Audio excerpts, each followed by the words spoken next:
Nagbukas ang pelikula at pinakilala tayo sa ating bida na si Maharaja, isang mapagpakumbabang barbero na kasalukuyang nagtatrabaho sa Ramki Salon sa Chennai. Nagpaalam siya sa kanyang amo kung pwede ba siyang umabsent muna kinabukasan dahil may mahalaga silang pupuntahan ng kanyang pamilya. Sa una ay medyo nag-aalangan ang kanyang boss pero kalaunan pumayag din ito basta asikasuhin niya lahat ng customer ngayong araw.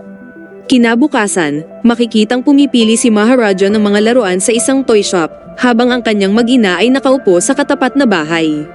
Nagpan ang camera sa isang dustbin na may nakasulat na "Use Me" nang hindi inaasahang biglang nawalan ng kontrol ang isang truck na bumangga sa bahay. Sa isang iglap, nawasak ang lahat ng adhikain, hangarin, pangarap, at kagustuhang mabuhay ni Maharaja. Namatay ang kanyang asawa, ngunit si Jyoti gayunpaman ay milagrosong nakaligtas. Ang matibay na metal na dustbin ang siyang nagligtas kay Jyoti. Lumipas ang ilang taon at si Jyoti ay dalaga na.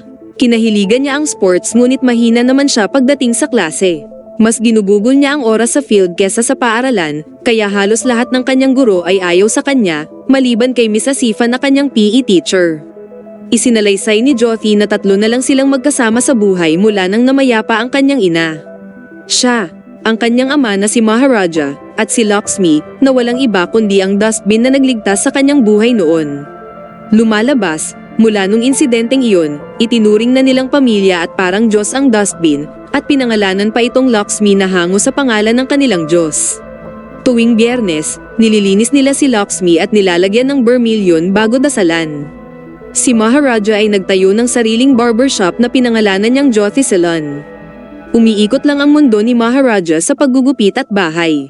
Hindi na rin siya muling nag-asawa pagkatapos ng pagkamatay ng kanyang asawa, at tanging pinagtutuunan na lang niya sa buhay ay ang kinabukasan ni Jyoti. Si Maharaja ay karaniwang tahimik na tao, ngunit kung sino man ang magtangkang saktan ang kanyang anak, sa anumang paraan, ang kanyang galit ay tiyak na magpapanginig sa gulugod ng sinuman. Isang araw, ang mag-ama ay pinatawag ng principal upang ipaalam na pinapatalsik na nila sa paaralan si Jyoti. Sinisisi siya ng principal na hinaluan daw nito ng alak ang inumin ng mga bisita dahil natagpuan ang bote ng alak sa kanyang bag. Mabuti na lang dumating si Miss Asifa upang iharap ang tunay na salarin. Dahil dito napahiya ang principal sa kanyang akusasyon kay Jyoti. Sa halip na humingi ng paumanhin, galit niyang pinalabas ang lahat sa kanyang opisina. Gayunpaman, hindi matanggap ni Maharaja ang ipinakitang pag-uugali ng principal kaya tumanggi itong umalis hanggat hindi daw humihingi ng paumanhin ang principal sa pagbibintang nito sa kanyang anak. Halos hindi siya maawat ng lahat ng nandoon kaya si Jyoti na mismo ang nagmakaawa sa principal na pagbigyan na lang ang pakiusap ng kanyang ama dahil hindi daw ito titigil. Humingi na nga ng paumanhin ang principal at pagkatapos noon umalis na rin ang mag-ama. Sa dedikasyon ni Jyoti sa sports at bilang mahusay na manlalaro, napili siyang lumahok sa gaganaping sporting event kaya kinailangan niya munang lisanin ng ama at mawawala ng ilang buwan. Nagbilin siya sa kanyang ama na huwag pabayaan ang sarili at partikular na hiniling sa kanya na linisin araw-araw si Lakshmi. Ngunit isang gabi, naganap ang kagimbal-gimbal na pangyayari na siyang magiging palaisipan sa buong istorya ng pelikula. Lumipat ang eksena sa isang mayamang lalaki na pumunta sa car repair shop na nagrereklamong nawawala daw ang kanyang mamahaling sunglasses nang iwan niya ito sa pinaayos niyang kotse. Pinagbibintangan niya ang ilang trabahante doon hanggang sa dumating ang lalaking nagngangalang Donna at sinabing siya daw ang tanungin dahil siya ang nag-ayos ng kanyang sasakyan. Binoling ng mayamang lalaki ang galit kay Donna, pinipilit na paaminin kung ninakaw ba nito ang kanyang sunglasses. Bago pa makasagot si Donna, binugbog na siya ng mayamang lalaki at pinagbanta ang ibalik ang kanyang sunglass bago sumapit ang gabi.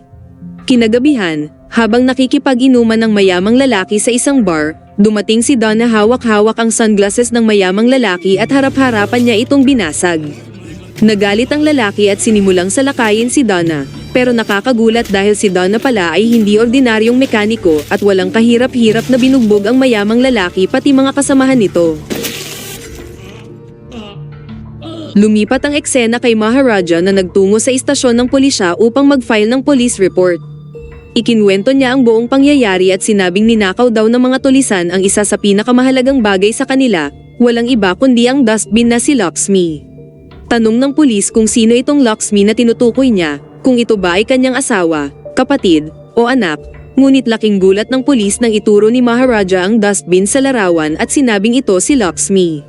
Ngayon, maliwanag naman na kung ang sino mang tao na pupunta ng istasyon at mag-file ng police report para sa nawawalang basurahan, ay mapagkakamalan talagang baliw o wala sa sarili. Kaya naman dahil dito ay iniisip ng pulisya kung pinagluloko lang ba sila ni Maharaja, o baka naman may mahalagang bagay na nasa loob ng dustbin tulad ng mahalagang dokumento o alahas. Nang sabihin ni Maharaja na wala itong laman at literal na basurahan lang, nag-init ng husto ang ulo ng pulis sa kanya. Pinaliwanag naman ni Maharaja ang sentimental value ng dustbin na nagligtas sa buhay ng kanyang anak, ngunit ayaw na siyang pakinggan pa ng mga pulis at pinilit nila siyang paalisin.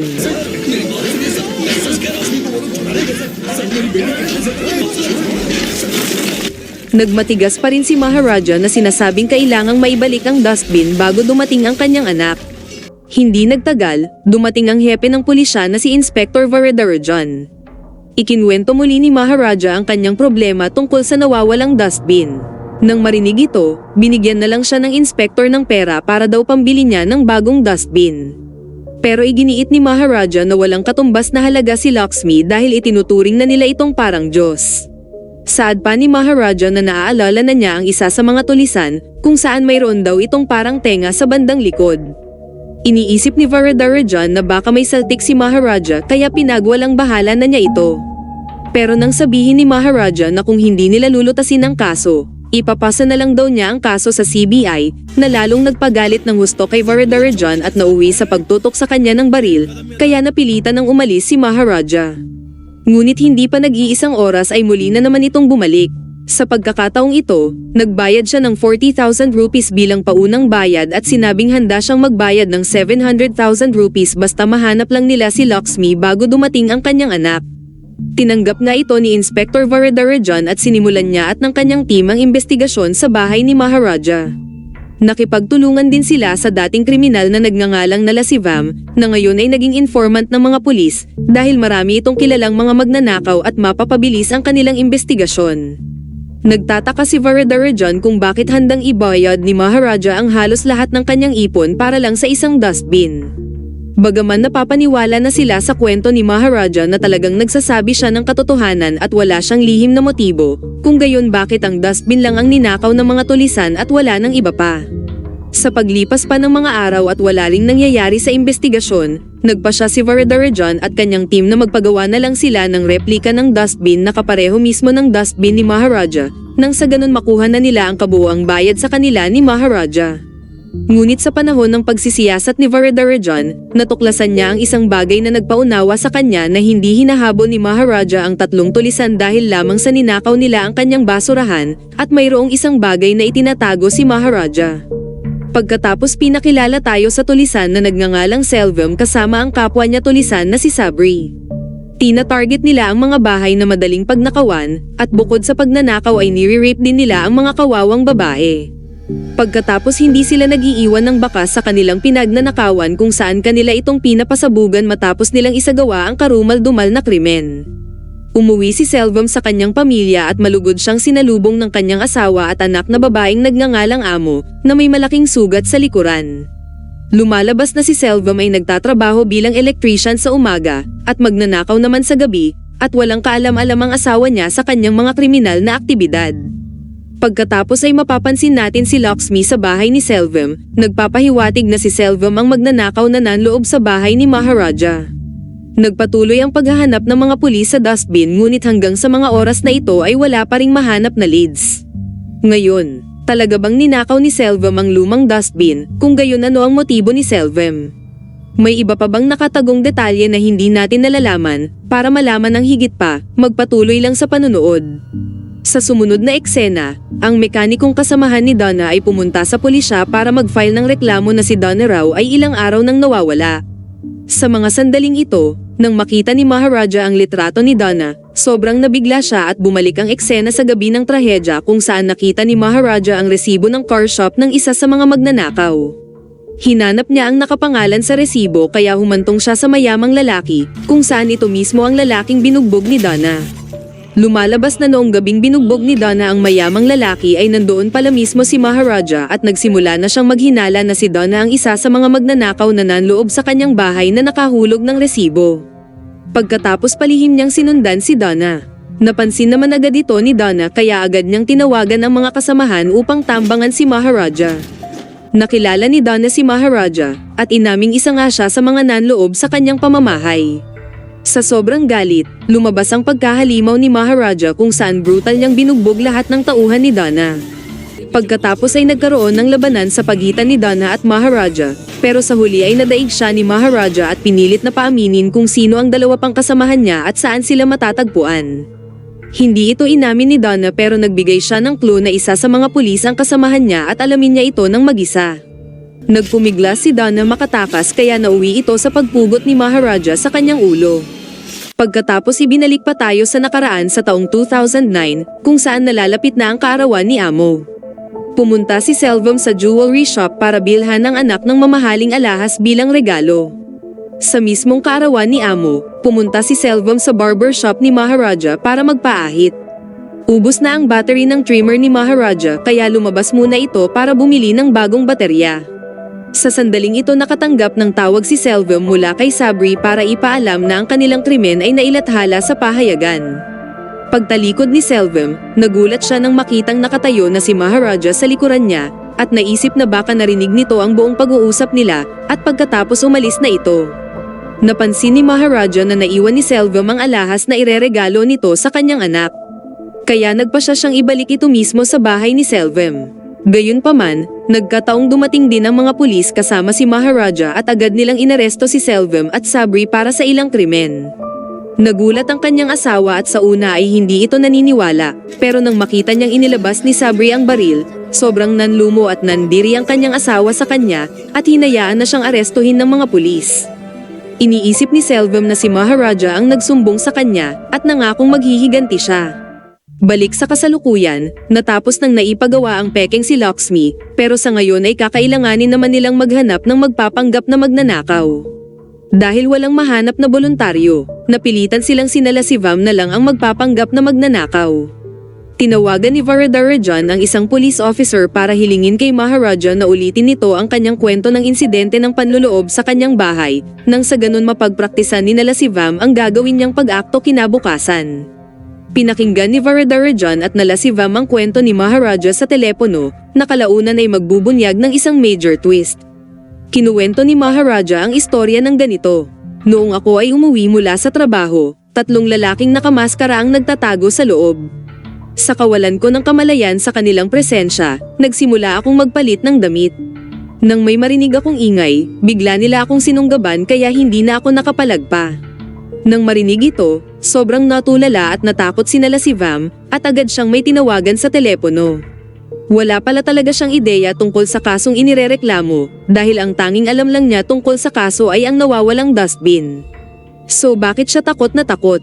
May kinalaman ba siya dito? Tara alamin pa natin ang iba pang detalye. Ganito talaga ang totoong pangyayari sa gabing yun.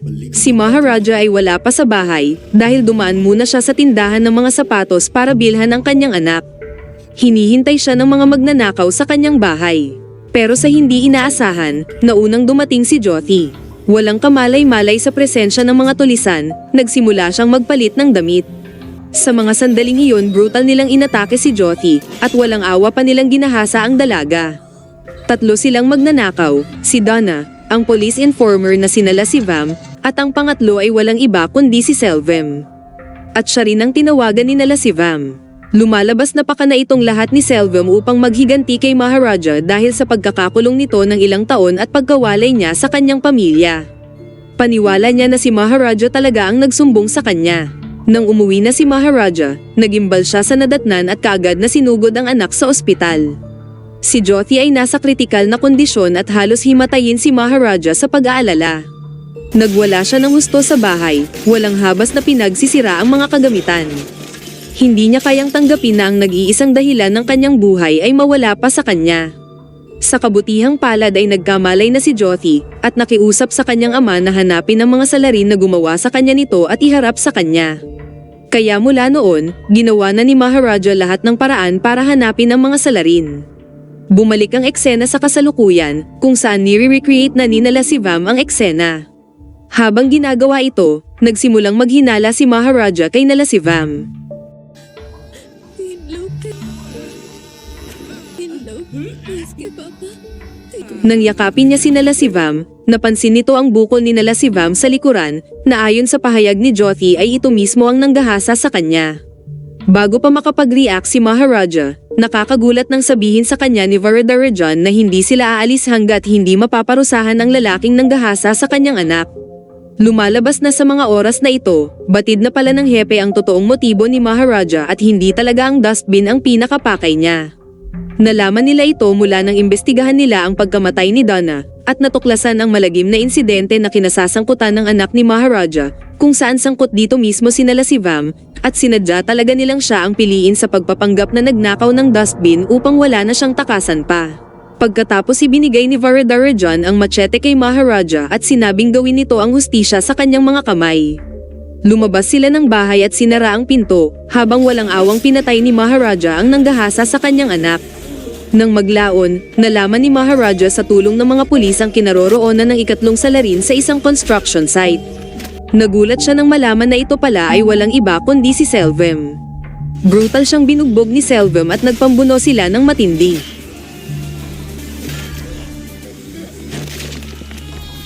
Matapos ang brutal na pakikibaka, tinuya ni Selvem si Maharaja na kahit bugbugin mo man ako ng husto, pero kailanman ay hindi gagaling sa trauma ang anak mo.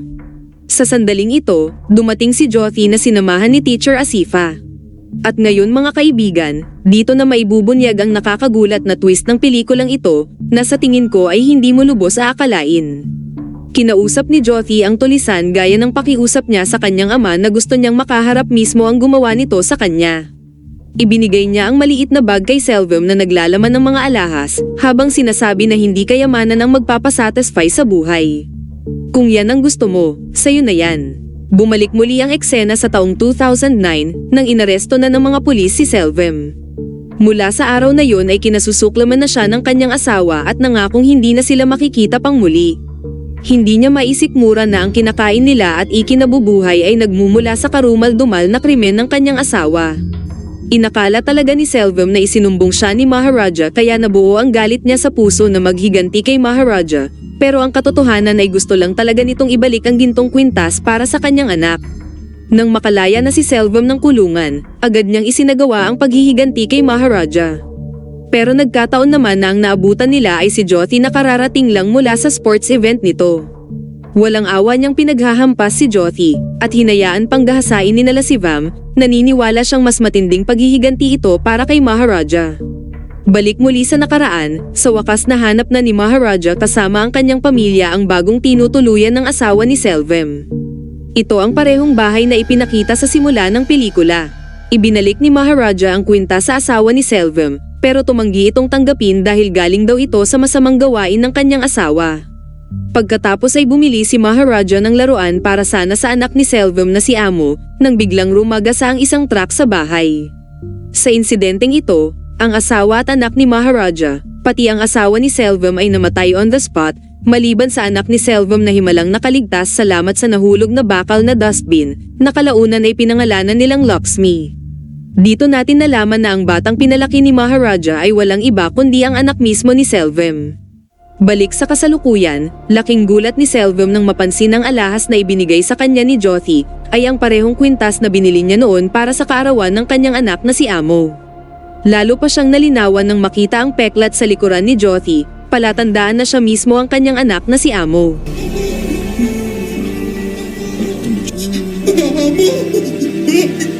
मेरी बेटी है ना, मेरी बेटी है ना, उसे एक बार बुला। Magkahalong panghihinayang, galit sa sarili, pagsisisi ang naramdaman ni Selvem nang malaman na ang brutal na binugbog niya, pinahirapan, at hinayaan pang gahasain ng kanyang kasamahan sa pag-aakalang sa paraang ito ay makakaganti siya sa idinulot na pighati ni Maharaja sa kanyang buhay. Pero hindi niya akalain na ito pala ang nag-iisa niyang anak na si Amo. Nakaramdam siya ng labis na pagkakasala sa sarili at wala nang dahilan pa para mabuhay kaya nagpatihulog si Selvem mula sa gusali at ang dugong lumabas sa kanyang katawan ay pinunan ang bakas ng paa na iniwan ni Jyoti sa semento. Hanggang ngayon walang ideya si Jyoti na si Selvem ang tunay niyang ama at hindi na rin ito ibubunyag ni Maharaja. Sa kahuli-hulihan, walang ideya si Jyoti kung paano ang ginawa ng kanyang ama para mahuli ang mga salarin. Wala siyang kaalam-alam na nagreklamo ito sa pulisya tungkol sa 3 tulisan na ninakaw si Lakshmi, na sa katunayan ay siya din mismo ang nagtago kay Lakshmi. Ang dustbin ay orihinal na pag-aari talaga ni Selvam, pero dahil sa insidente, na ito mismo ang nagligtas sa buhay ni Jyoti, mula noon iningatan at pinahalagahan na ito ni Maharaja. Sumisimboliko lang din ito sa katotohanan na ang basura ng isang tao ay kayamanan ng ibang tao. Hindi ito pinahalagahan ni Selvam, habang para kay Maharaja at maging kay Jyoti, ito ang pinakamahalagang bagay sa kanila. Sinong mag-aakala na ang basurahang ito na itinago ni Selvam sa sulok ng kanyang bahay, ay balang araw magliligtas pala sa buhay ng kanyang anak. Sa huli, nalaman natin na itinago pala ni Maharaja si Lakshmi sa ilalim ng kama ng ospital ni Jyoti. Siguro dahil naniniwala siya na ililigtas nitong muli ang buhay ni Jyoti. Gayun din, kailangang itago ni Maharaja ang dustbin habang hinahanap ito ng mga pulis. At ano ang pinakamagandang lugar na pwedeng pagtaguan nito, maliban sa silid ng ospital ng kanyang anak na babae?